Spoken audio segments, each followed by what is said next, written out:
This is an NBC 10 News podcast. Holding the powerful accountable from Washington, D.C. to right here in southern New England. This is 10 News Conference with Gene Valicenti. Good morning, everybody. I'm Gene Valicenti coming to you from my new studio, Gene Off Script. This is our new weekday show, 10 a.m. on Coastal ABC. I want you to know about the show. That's why we're doing 10 News Conference from this new studio just down the hall.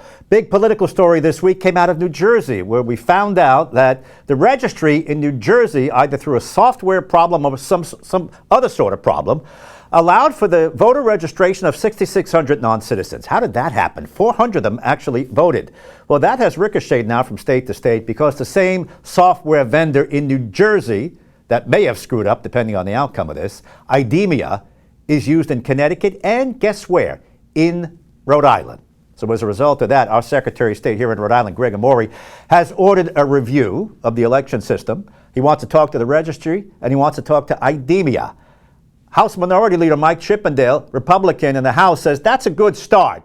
But you know what, Mr. Secretary, you ought to really turn over all the voter records that the federal government wants to see. What are you hiding? At the outset, I know you like the Secretary of State. I like him too. But you know, politics is a rough business. Yeah. So is journalism. And our election, the integrity of elections is very serious. Do you think Amore is being aggressive enough in taking a look at this? He says, I'm going to have a conversation with the registry, a conversation with the vendor, and I want a system review. Should he be saying today, I've got every tech I can find down there going over the records right now because I'm concerned we use the same vendor? Where do you come down with whether or not he's being aggressive enough?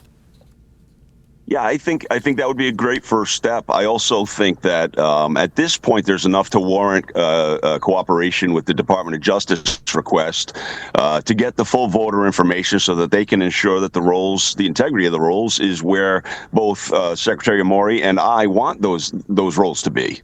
And I think every Rhode Islander wants them to be secure. All right, two issues there. One is what happened in New Jersey. They're blaming IDEMIA, the vendor that transmits information from the registry in New Jersey to its Board of Elections.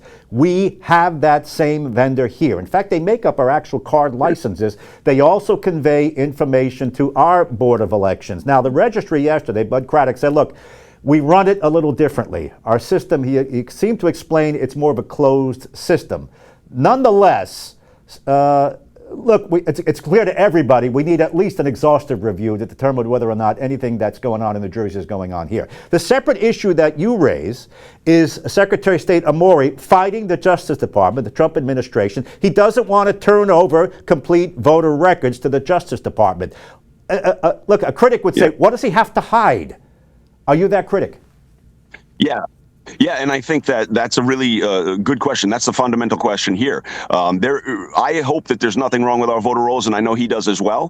The sure way to do this is to let the Department of Justice review the list and ensure that there is nothing wrong with it. Look, it's being presented by the Secretary and by my colleagues and friends on the Democratic side of the aisle that we shouldn't share this information. It's personal information, but we share personal information, Gene, with the federal government every single day, whether it's Medicaid information, which includes medical data, whether it's child support information, whether it's employment information. The state of Rhode Island has an open bilateral communication with our federal government with tons of personally protected information. So to then try to carve out just the voter rolls as something that needs more protection, it's not landing. It doesn't have a foundation in the reality that we live in every single day. And look, the Department of Motor Vehicles has already had a data breach. The UHIP system, Bridges, has already had a data breach. RIPTA has 680,000 Rhode Islanders personally protected information has gotten out through data breaches. So for, I think, anyone in the state to take the position that we take security seriously and we won't share it with our federal partners who already have this data. They know my social security number. They know my prescriptions. They know all of this stuff. It's political at this point, Gene, and I think this warrants this issue with New Jersey, which, as you pointed out, it means nothing went wrong.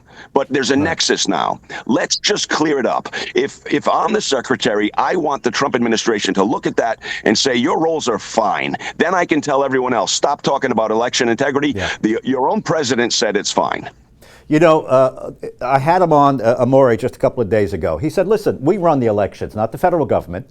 And that information is mine to keep, not Donald Trump's to go over. And he prevailed in court with a lot of other states who wouldn't turn over the stuff. So they got the courts on their side. Now, that is under appeal.